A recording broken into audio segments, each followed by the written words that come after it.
No administration has helped Israel more than I have. None, none, none. Welcome to the virtual classroom project. आज हम discuss करेंगे एक ऐसे मसले को जो दुनिया को हिला चुका है, कॉन्फ्लिक्ट जो इंसाफ, पावर और ह्यूमन राइट्स पर बहुत गहरे सवालात उठाता है। No administration has helped Israel more than I have. ये अल्फाज हैं यूएस प्रेसिडेंट जो बाइडन के जब इजराइल की गाजा में जंग दूसरे साल में दाखिल हो गई है। हज़ारों फ़लस्तीनी अपनी जान से हाथ धो चुके हैं, जिनमें ज़्यादातर औरतें और बच्चे हैं। बाइडन पहला यूएस प्रेसिडेंट है जो खुद को ओपनली ज़ायनिस्ट कहता है, और ये गलत नहीं है। पिछली हुकूमतें भी इसराइल के साथ खड़ी थी, मगर ये एडमिनिस्ट्रेशन ये काफ़ी आगे चली गई है। नंबर्स देखें तो वो हैरानकुन हैं। जब से ये जंग शुरू हुई है, बाइडन एडमिनिस्ट्रेशन ने $17.9 बिलियन मिलिट्री एड इसराइल को दी है।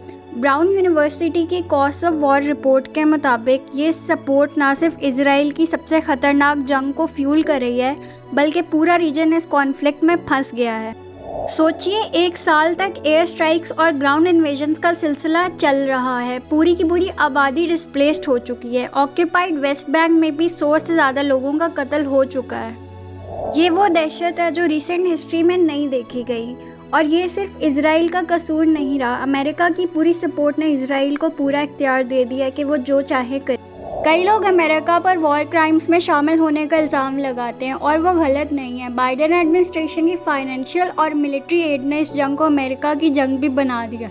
रिकॉर्ड अमाउंट की military add, artillery shells, 2000 pound bomb, सब कुछ इजराइल को भेजा जा रहा है। घरों को मलबा बनाया जा रहा है। ये रिपोर्ट कहती है कि कुछ शिपमेंट्स तो सीक्रेट रखी जाती हैं, लेकिन असल में मिलिट्री एड की अमाउंट इससे भी ज़्यादा हो सकती है।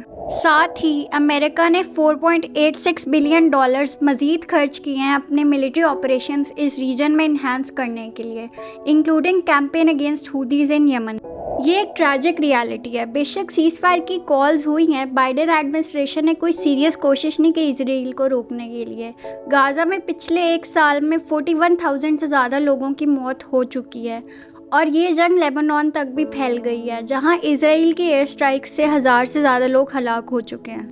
मगर बात सिर्फ इसराइल की नहीं है। 1959 से लेकर अब तक इसराइल अमेरिका का सबसे बड़ा मिलिट्री एड रिसिपिएंट रहा है। कांग्रेस में बायपार्टिजन सपोर्ट बहुत ज़्यादा है। कोई भी एडमिनिस्ट्रेशन इसराइल लॉबी को नज़रअंदाज नहीं कर सकती। इस जंग के दौरान भी इजरायली प्राइम मिनिस्टर नेतन्याहू को कांग्रेस में बोलने का मौका मिला, और उन्हें स्टैंडिंग ओवेशन भी मिली।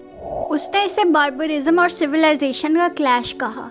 उसने 2 स्टेट सोल्यूशन को रिजेक्ट कर दिया, क्लियरली कहते हुए कि इजराइल गाज़ा को रीसेटल नहीं करना चाहता।